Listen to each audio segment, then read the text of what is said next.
दोस्तों, यदि आप सीढ़ी बनाने जा रहे हैं तो यह वीडियो आपके लिए है। यहां पर हम देखते हैं कि मकान की हाइट 10 फीट है, तो 10 फीट को हम क्या करेंगे, इंच में बदलेंगे। इंच में अगर बदलेंगे तो 120 इंच आएगा।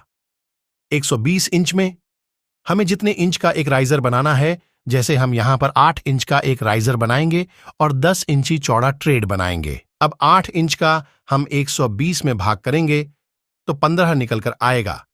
इसका मतलब यह होगा कि हमारे इस सीढ़ी में 15 स्टेप बनेंगे।